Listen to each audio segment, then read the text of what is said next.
संचरण सरोजं सांद्रनीलाकुधावं जगननिहित पाणिं मण्डनं मण्डनानां तरुण तुलसीमाला कंदरं कंचनेत्रं सदैवदासं विठ्ठलं चिन्तयामि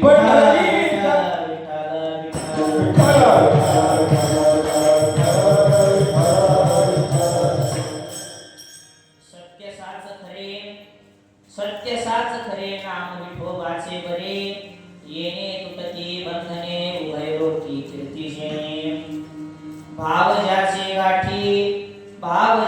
गाठी भयाला उठावठी येणे तुटती बंधने उभय रोटी कीर्तीचे तुका म्हणे भोरा जिंकुसाने कै काळा तुका म्हणे भोरा जिंकुसाने कै काळा येणे तुटती बंधने उभय रोटी कीर्तीजेने महायोग पीठे तटे भीमरथ्या वरण पुंडरीकाय धातु मुनित्रे समागत्य तिष्ठन्तम् आनन्दकन्दं परब्रह्मलिङ्गं भजे पाण्डुरङ्गम्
ओम नमो ज्ञानेश्वरा तोरणाकाळया तुमचा अनुग्रह लाभलो पावन झालो जराचरी मी काळा कुसरी काहीच नेने बोलतो वचने आधी भाविका एका जनार्दनी तुमचा दास त्याची आस पुरवावी ज्यांची केली स्मरण होय सकल विद्यांचे अधिकरण तेची वंदू श्री चरण श्री सद्गुरूंचे ते नमस्कार आता गुरु हा संत कुळी साराजा गुरु हा संत कुळी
शरण शरण जी हनुमंता तुझ आलो राम दूता काय भक्तीच्या त्या वाटा मज गावाने सुखटाय विठ्ठल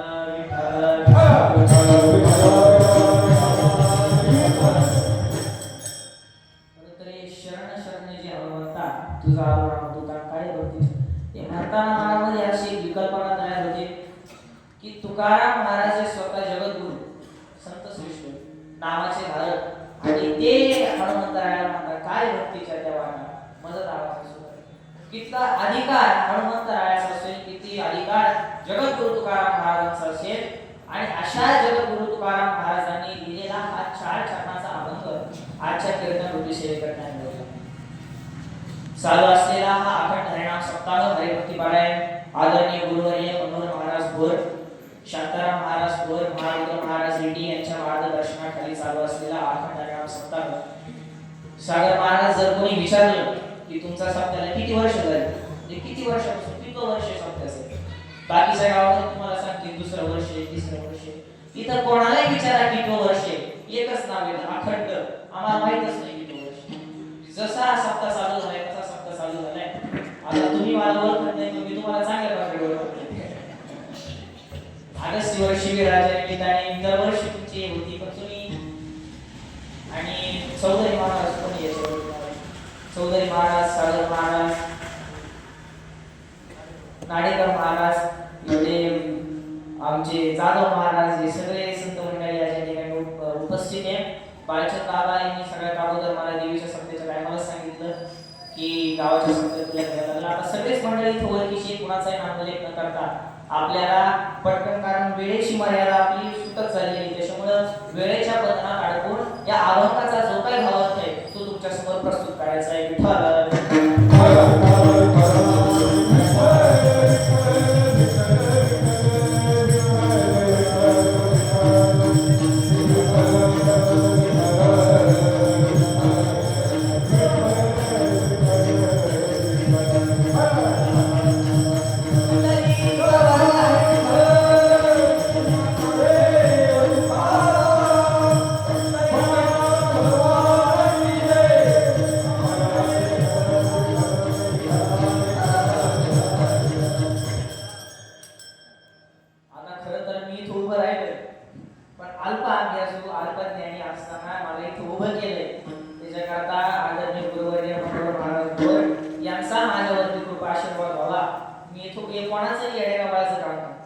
इथं उभं राहायचं म्हटल्यानंतर एकतर अभ्यास लागतो, नाही ती कोणाची तरी कृपा गोष्ट नाही.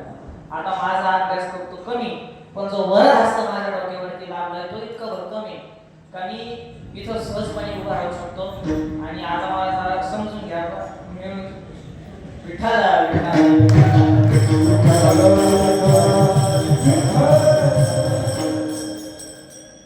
या प्रस्तुत अभंगामध्ये संत श्रेष्ठ जगद्गुरु तुकाराम महाराजांनी तुम्हाला आम्हाला भगवंताचं नाम किती श्रेष्ठ आहे, भगवंताचं नाम घेतल्यानं तुम्हाला आम्हाला काय फायदा होणार आहे असं वर्णन केलेलं आहे. आज या सप्ताहाचा पहिला दिवस आणि पहिल्या दिवसाला कीर्तन काढायला मर्यादा असते. एक तर रूपावर बोलायचं नाही तर नामावर बोलायचं. आता मला तर साबण घ्यायचा होता की चंदनाचे हात पाहिलेली चंदन, परंतु पहिल्या दिवशी सेवा आल्यामुळे नामकर अभंग व्हावा याकरता सत्य साचत रे नाम विठोबाचे बरे हा उत्तमोत्तम असा अभंग मला वाटला आणि म्हणून आज या सेवेकरता निवडलेला आहे. देवाच्या रूपावरती जर चिंतन करायचं ठरलं तर ते रूप इतकं सुंदर आहे. तुझं पाहता सामोरे दृष्टी न फिरे माघारी,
या ठिकाणी टीका टिप्पणी ते टीका म्हणजे विरोधच असं आपल्या मनामध्ये एक हे बसलेले, परंतु टीका म्हणजे काय कुठल्या तरी विषयावरती टिप्पणी करणं याला आपण टीका म्हणू शकतो. अशी ही पांडुरंग परमात्म्यावरती त्याच्या नावावरती केलेली टिप्पणी संत श्रेष्ठ तुकाराम महाराजांनी. आणि हे शब्द काही साधे नाही. हे शब्द म्हणजे हे अक्षर म्हणजे हे वाक्य म्हणजे अभंग म्हणजे 18 दिवस इंद्रायणी मातेने आणि आपल्याला आपल्या कुशीमध्ये या अक्षरांना ठेवलेलं आहे. 13 दिवस आपण म्हणतो, परंतु जेव्हा तुकाराम महाराजांची गाथा इंद्रायणीच्या नदीमध्ये बुडवली गेली, दगड बांधून ती त्याच्यामध्ये सोडली गेली, सोडल्यानंतर मात्र पहिले 5 दिवस तुकाराम महाराजांची चर्चा चालू झाली की आता कसं काय करायचं. याच्यासाठी, या गाथा लिहिण्यासाठी मी माझ्या सगळ्या संसाराचं वाटोळं करून टाकलं, विध्वंस करून टाकला, नाश करून टाकला आणि जगाच्या कल्याणासाठी, जगाच्या कल्याणा संतांची विभूती देह जगती परोपकारी, या जगाच्या कल्याणासाठी मी ही गाथा लिहिली. पण लोकांना याची किंमत कळाली नाही. लोकांनी लाथा बोलवले, मी काय करू म्हणे, ना या का ना वहा का, प्लीज माझ्या परिस्थिती संसाराचा पण त्याग केला. ज्याच्यासाठी एवढं भांडवल गोळा केलं, ती गाथा लिहिली, ती पण उडवली. आता माझं जगून काय फायदा? 5 दिवस अशी चर्चा झाली.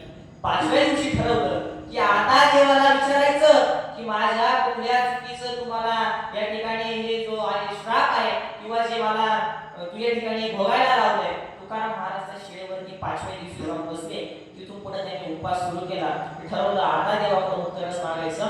आणि मग असं करता करता 13व्या दिवशी भगवंताने एका बालकाचं रूप धारण केलं आणि बालकाचं रूप धारण केल्यानंतर भगवान परमात्मा त्या ठिकाणी पळत आले आणि पळत आल्यानंतर तुकाराम महाराजांना सांगितलं की तुमची गाथा तरली.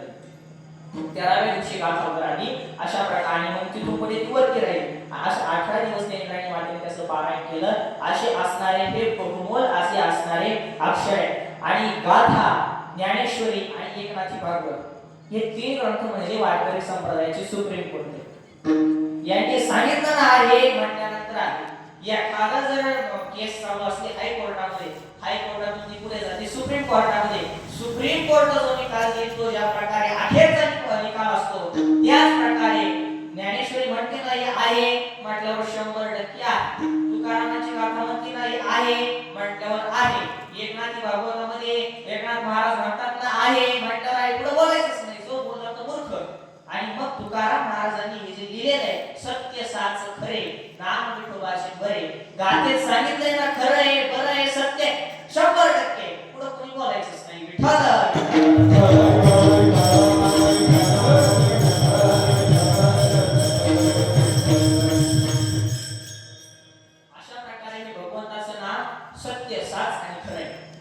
तुकाराम महाराजांना लोकांनी विचारलं की तुम्ही आम्हाला सांगता हे नाव असं, नाव कसं देवाचं, देवाचं नाम असं, देवाचं रूप असं, तर आम्हाला तुम्ही कोण? आम्ही तुम्हाला विचारायला होतो का? नाही. तुकाराम महाराज आम्हाला सांगा त्या देवाचं नाम कसं आहे. तुम्ही बळहून का बरं इथे बळहून आम्हाला का बरं सांगताय? तुकाराम महाराज म्हणे बुडत हे जन न देखावे डोळा, येतो कळवळा म्हणून या. हे जन बुडत चाललंय, अंधकाराच्या दिशेने या जगाची वाटचाल सुरू झालेली आहे आणि हे मला आता देखवत नाहीये, दिसेनासं झालंय. आणि म्हणून खऱ्या अर्थाने या जगाला टाळण्याकरता लोकांना संमती देऊन त्यांना मार्गावरती आणणं गरजेचं आहे आणि त्याच्याकरता आम्ही लोकांना उपदेश करतो. याच्यासाठी गाथा. आणखी विचारलं की तुम्ही आम्हाला सांगताय नाम घ्या, नाम घ्या, नाम घ्या, नाम घ्या, तुम्ही अगोदर याचा अनुभव घेतला का? खरंच नाम घेतल्यानंतर आम्हाला काय फायदे भेटणार आहे का? तुम्ही बरंच असे आम्हाला सांगत चालले नाम घ्या, याचे काहीतरी फायदे असले पाहिजे ना. तुम्ही उगाच आम्हाला म्हणताय नाम घ्या. तुकाराम महाराज म्हणे याचे नामाचे फार फायदे, अत्यंत खूप असे या ठिकाणी फायदे. पण फायदे जरी असले तुम्ही अगोदर अनुभव घेतला का ते सांगा, बाकी नका सांगू. काय हो म्हणे घेतला, आम्ही अनुभव घेतला तेव्हा सुद्धा समर्थ आपला संचय सुवचने आधी केले मग सांगितले. आता राऊत महाराज एक मस्त विनोदानं सांगतात की जर एक जुन्या काळामध्ये जेव्हा पाश्चात्य देशांकडून आपल्याकडे चहा आला, सुरुवातीच्या काळामध्ये चहा शरीरासाठी वाईट हे सगळ्यांना माहित होतं. मग आता लोकांना चहा सोडण्याकरता काहीतरी असे कॅम्प काढायचे, तिथं नाटक करून लोकांना सांगायचं की चहा घेऊ नका. परंतु ते नाटक प्रस्तुत करण्याच्या अगोदर त्यांना स्वतःला 2 कप चहा घ्यावा लागायचे. तेव्हा जरा तरतरी यायची नाटक करण्याकरता आणि मग नाटक करायला जायचे. आणि मग इतकं हा चहा आपल्यामध्ये हे झालाय म्हणजे शास्त्रात पुढे लिहिलंय का की चहा आपल्यासाठी चांगली एक ठिकाणी लिहिलंय म्हणे सर्वस्य चहा ते भगवंताने अर्जुनाला सांगितलं की प्रत्येक प्राणी मात्रांमध्ये मी आहे. आणि आपण आम्ही समजलो की चहाचं शास्त्रामध्ये वर्णन आहे, चहा घेतलाच पाहिजे. ते विनोदाने तो भाग सांगायचे. अशा प्रकारे मग हे असे चहा त्याच्यामध्ये सापडण्यापेक्षा हे शास्त्रांमध्ये भगवंताचं नाव किती वेळा आलंय हे जर तुम्ही आज बघितलं असतं तर एवढ्या दिवसामध्ये आपला कधी सुद्धा होऊन गेला असता.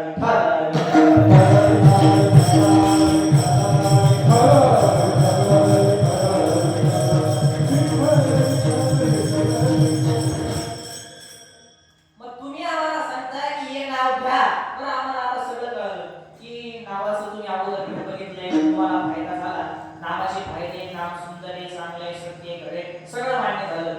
परंतु हे नाव जर खरंच इतकं महान असेल तर आम्ही घ्यायला काय हरकत नाही, आम्ही घ्यायला तयार आहे.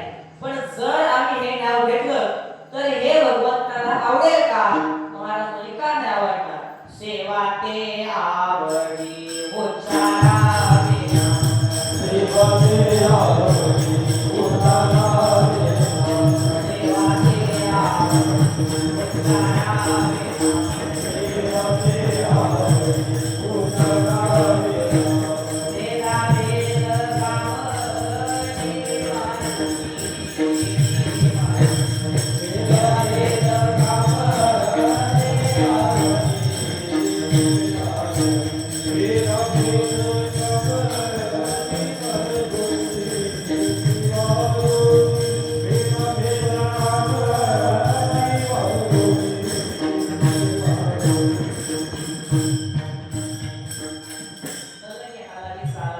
कामनी एका ठिकाणी बसून फक्त नाम या सगळ्या तुम्हाला गोष्टी साध्य होणार आहे.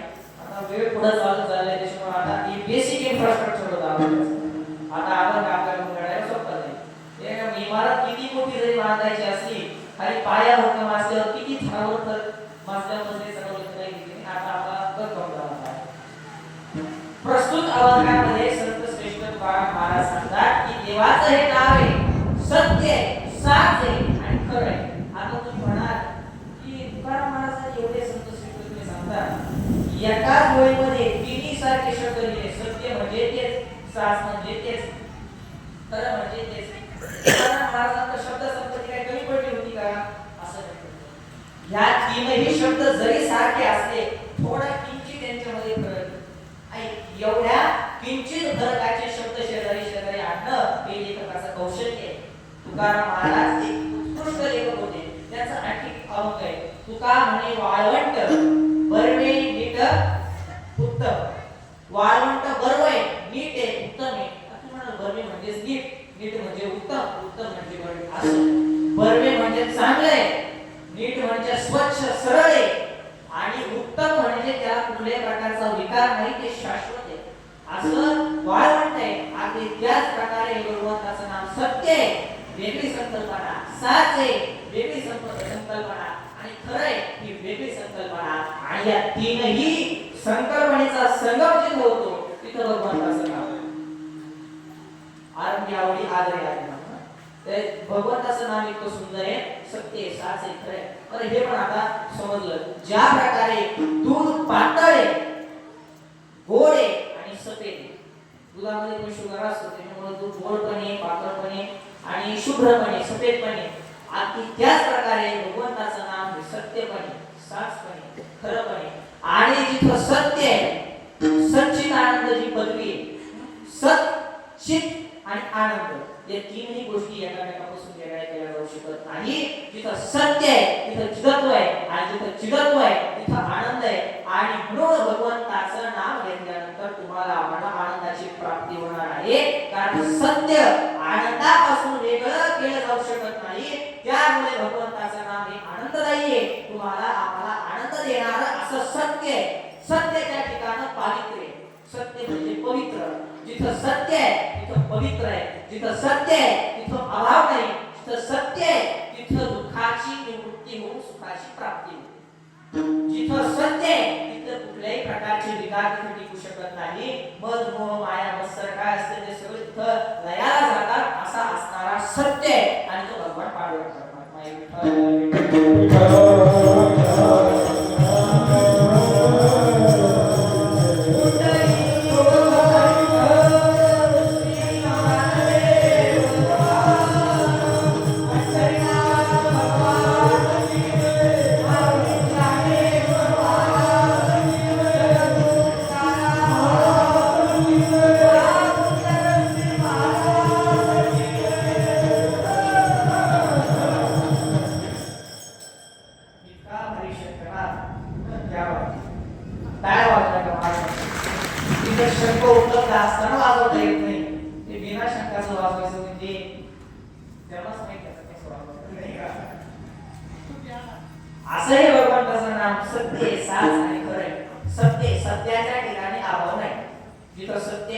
नाभाव विद्यते सतः.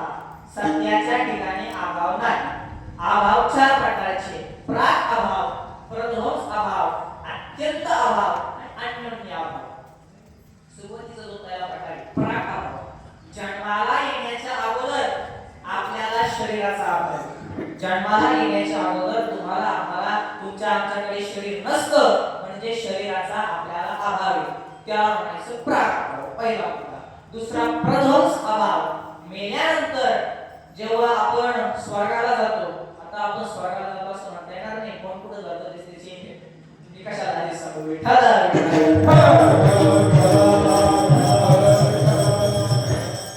मेल्यानंतर माणसाला शरीराचा अभाव असतो. मेल्यानंतर जेव्हा माणसाला जाळलं जातं, शरीर माणसाचं त्या ठिकाणी नष्ट होतं.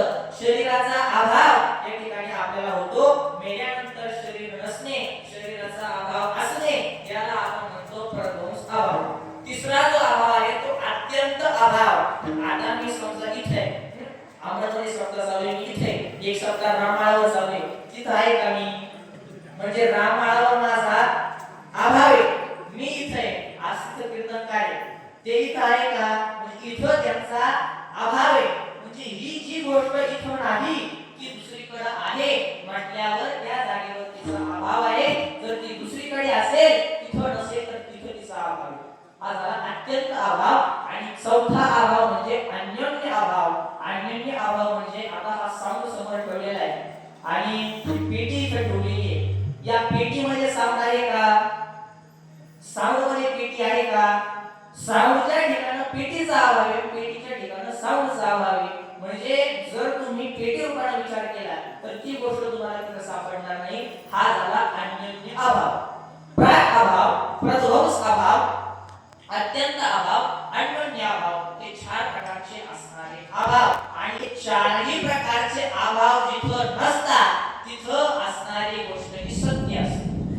जिथं अभाव नाही तिथं असणारी गोष्ट ही सत्य असते. परत सांगतो, जिथे हे चारही प्रकारचे अभाव नाही ती गोष्ट कशी आहे? ती गोष्ट कशी आहे?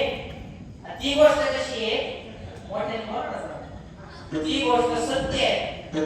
जर ती गोष्ट सत्य आहे तर तो भगवान परमात्माला तुम्ही विचारसाल की जेव्हा जन्माला येण्याच्या अगोदर तो होता का? त्याचा जन्मच नाहीये, अनादी येतो. अनादी म्हणजे अगोदर पण तो होता, मेल्यानंतर त्याचं मरणच नाहीये, नंतरून पण तो राहणार. तो इथं आहे का? भगवान परमात्मा आधी कापडमध्ये आहे का? रामाळावर आहे का? सगळीकडे सर्वव्यापी पांडुरंग परमात्मा सगळीकडे, इथं पण आहे, रामाळावर पण आहे. विठ्ठल गणी तळी भरला विठ्ठल भाला ही गुलवा आणि तुझी पाहिला विठ्ठल गणी तळी भरला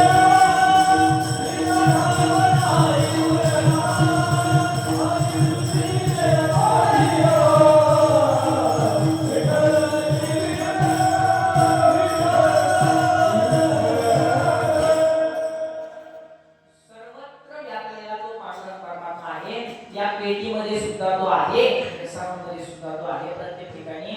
असं मग हिरण्यकश्यपाने विचारलं प्रल्हादाला, सगळीकडे सगळीकडे खांबात आहे का? तर खांबातून त्या ठिकाणी नरसिंह भगवंताचा अवतार